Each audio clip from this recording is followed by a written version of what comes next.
Pace bene, di video ini saya mau membahas Paus Fransiskus, Konsili Vatikan kedua, dan situasi aktual gereja kita.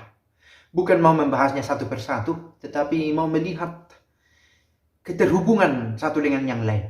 Oke, mengapa terpikir tentang hal ini? Saya pikir perlu juga berbicara tentang gereja secara global. Itulah salah satu menunjukkan cara kita menunjukkan universalitas gereja umum. Saya tidak hanya merasa cukup dengan membahas kebutuhanku sendiri, tapi juga memiliki perhatian, atensi terhadap gereja global. Apa yang terjadi? Nah, dan dengan itu, kalau kita tahu ada kecemasan-kecemasan di dalam gereja, kita ikut mendoakan. Kita ikut memperhatikan itu sebagai kecemasan bersama. Bukan dalam arti yang negatif, tapi oke, ini situasi aktual dunia di mana Yesus pernah hadir untuk menyelamatkannya, dan ini juga bagian dari keresahan saya, keresahan kita. Saya pikir ini perlu. Selain kita perlu membahas sabda, dan saya membuat satu playlist tentang renungan singkat kecil-kecilan, bisa dilihat judulnya tentang sabda setiap hari. Itu satu playlist di channel Mea Culpa, boleh dilihat kumpulan video tentang itu. Saya coba buat setiap hari kalau setia. Nah, oke. Tentang Paus Fransiskus, Konsili Vatikan kedua, dan situasi aktual gereja dan dunia sekarang. Oke, kita berangkat dari pemikiran ini. Ada saja kelompok yang menolak cara kepemimpinan Paus Fransiskus, mengkritik, kalau tidak kita katakan menolak. Ada yang mengkritik dan menolak. Oke. Paus Fransiskus dan kebijakannya. Oke, secara personal juga pemikirannya dalam gereja. Dan kalau kita mau bicara lebih luas lagi, menolak Konsili Vatikan kedua. Oke, dan itu ada di dalam gereja sendiri.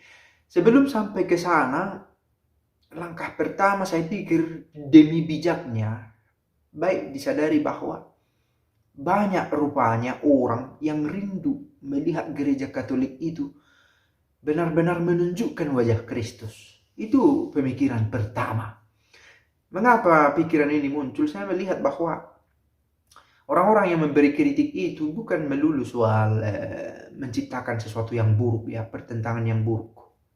Tapi memang berangkat dari kerinduan bagaimanalah supaya Kristus berjaya dan ajarannya hidup di dunia ini. Ini yang dirindukan orang-orang. Dan saya lihat juga dari para pengkritik itu ada kerinduan ini. Yang menjadi persoalan adalah menginterpretasi apa itu kerinduan Kristus rupanya di dunia ini. Bagaimana itu diwujudkan? Ini yang menjadi sering persoalan. Lalu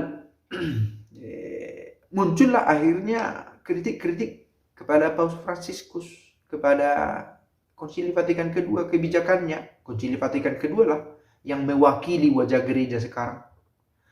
Yang menurut saya tergesa-gesa. Harus dikatakan itu. Tergesa-gesa mengkritik Paus Fransiskus. Tergesa-gesa menilai buruk Konsili Vatikan kedua. Tergesa-gesa membuat penilaian yang justru menyempitkan cara pandang. Oke, saya pikir harus berangkat juga dari kenyataan dunia tidak sedang baik-baik saja. Kita berangkat dari skop yang lebih luas, dunia ini. Karena gereja ada di dunia. Ini satu rahmat sekaligus beban. Begitu ya, beban. Dalam arti gereja harus terus hari demi hari berhadapan dengan dunia yang tidak selalu dihuni oleh kebaikan. Oke, mengapa? Soal LGBT, soal adanya agama-agama lain yang apakah benar membawa kebaikan atau politis membawa perpecahan, harus juga ditanyakan, diuji. Jangankan agama lain, gereja lain, apakah itu membawa orang pada Kristus atau malah pada kesesatan? Oke. Nah, ini dunia tidak sedang baik-baik saja. Bayangkan keresahan soal LGBT itu ya. Ini terjadi bukan sesuatu yang baru, tetapi yang baru sekarang adalah cara membawanya ke publik. Kelompok-kelompok damai yang menyuarakan damai itu, yang berbendera pelangi itu, menyusup, masuk membawa damai sebagai tunggangannya, tetapi diam-diam membawa ajaran-ajarannya ke dalam gereja. Dan kalau mereka berhasil meyakinkan gereja, dan gereja adalah tunggangan yang paling hebat. Oke, kalau Vatikan sudah berkata, Roma sudah berkata, berlaku ke semua aspek, kurang-kurangnya di dalam tubuh gereja sendiri. Nah, itu dia. Nah, ini sedang terjadi. Kita sedang berbicara tentang dunia, belum gereja, tentang dunia yang tidak sedang baik-baik saja. Ini bahasa ini sekarang, pengungkapan LGBT atau apalah, semakin frontal sekarang ini. Sekali lagi, ini bukan sesuatu yang baru, tetapi dikomunikasikan dengan cara yang baru. Gereja, dunia yang sedang dihadapi gereja yang dipimpin oleh Paus Fransiskus sedang dalam masa-masa sulitnya. Apakah ini paling sulit? Saya pernah baca buku yang mengatakan, tidak bisa juga kita katakan dunia sekarang paling sulit. Semua kesulitan ada masanya. Oke. Dulu juga pernah dikatakan, oh inilah masa paling sulit gereja. Sekarang kita berbicara, oh ini masa paling sulit kita. Nah, kita memiliki masa paling sulit pada masanya masing-masing. Nah, ini pada giliran kita, inilah kesulitan yang kita hadapi. Nah, apesnya, unfortunately, sfortunatamente, gereja itu sedang berziarah masa sekarang, dan Paus Fransiskus sedang menghadapi kesulitan ini. Oke? Sedang menghadapi kesulitan ini. Nah, kesulitan apa lagi?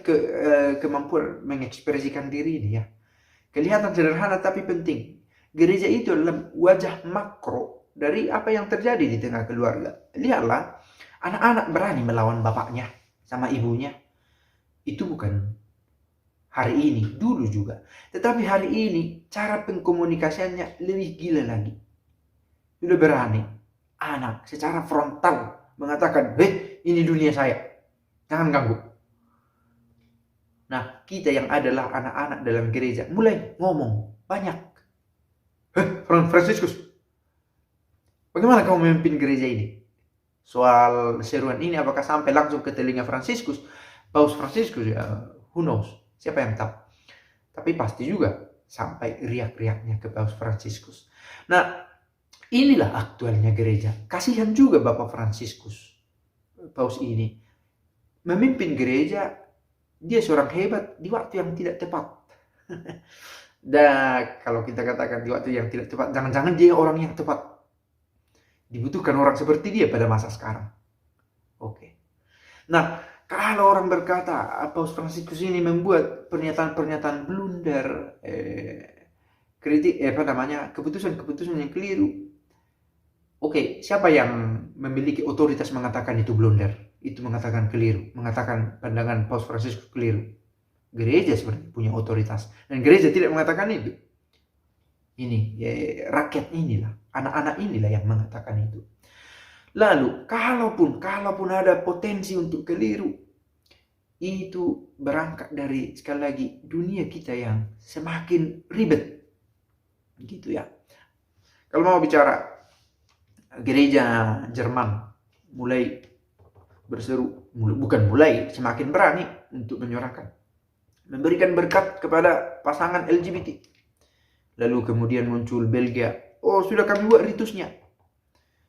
Lalu ada yang mulai menunggangi nama Paus Fransiskus. Paus Fransiskus mengizinkan? Tidak mengizinkan, bahkan sangat tidak ada pernyataan penanggapan langsung tentang itu. Bahkan Paus Fransiskus pernah berkata, cukuplah satu gereja reformasi di Jerman. Mengatakan bahwa nggak usahlah dibuat sesuatu gerakan-gerakan baru di sana. Nah, ini yang sedang terjadi. Anak-anak berani ngomong-ngomong, siapa anak-anaknya? Gereja-gereja partikular. Mulai mengambil keputusan-keputusan sendiri. Saya sudah dewasa, saya tahu. Ini saya dengan Tuhan. Mulai kehilangan obediensa. Dan ini, sekali waktu saya bicara dengan seorang mantan profesor, mantan dosen di universitas di India, sekarang menikmati masa tuanya di satu paroki kecil di sini. Dan dia berkata, krisis kita yang paling utama adalah obediensia, ketaatan. Ini yang hilang. Bukan kehilangan kebijaksanaan, bukan kehilangan kemampuan mengambil keputusan, bukan. Taat. Tidak mau menundukkan kebijakan-kebijakan sendiri, lidah ini, pada sesuatu yang lebih otoritatif dalam gereja, kepada Allah, kepada Roh Kudus. Dan wajah Roh Kudus itu kita harapkan paling nyata itu dalam diri Paus. Dan Paus diragukan. Nah ini, dengan mengatakan Paus juga manusia, Paus bisa membuat keputusan yang salah secara personal, dan lain-lain. Nah ini mulai orang bingung. Maka akhirnya harus kembali kepada doa. Untuk diri sendiri dan untuk gereja. Nah saya pikir ini salah satu persoalan internal gereja. Hilangnya ketaatan itu tadi. Dan bagaimana orang memandang sekarang peran Paus kebijakan-kebijakan gereja. Ketika anak-anak ini mulai berani ngomong, berani bicara. Berani bicara ini bukan hanya dalam konteks sesuatu yang menyatakan yang positif, tetapi menyatakan pikirannya yang bisa jadi positif, bisa jadi tidak. Oke. Bisa jadi membangun, konstruktif, bisa jadi menghancurkan, memundurkan, destruktif. Oke, karena itu saya pikir perlu dicermati lagi mau memihak kepada siapa. Tetapi sebelum bicara soal mau memihak kepada siapa, berangkat dari kenyataan, berangkat dari kesadaran ingin membangun gereja. Nah itu dia. Oh, saya ingin membangun gereja dengan mengatakan ini salah, itu salah. Boleh jadi maksudnya tepat, tapi caranya kurang tepat. Tidak tegas. Caranya keliru, begitu ya. Nah, saya pikir sekali lagi ada potensi untuk keliru pada tataran kemanusiaan kita, pada level kemanusiaan kita. Nah, kalau dirasa kita bisa melihat sesuatu yang lebih ilahi, tidak salah juga disuarakan, tetapi sekali lagi dengan nada ketaatan. Dan tidak menyebut kami, kalian, kami. Ini sudah membentuk satu pernyataan dikotomis membagi antara kami dan kalian. Dan ini sebuah cobaan, ujian bagi gereja. Oke, saya pikir ini satu hal yang menarik, penting dibahas. Pace bene.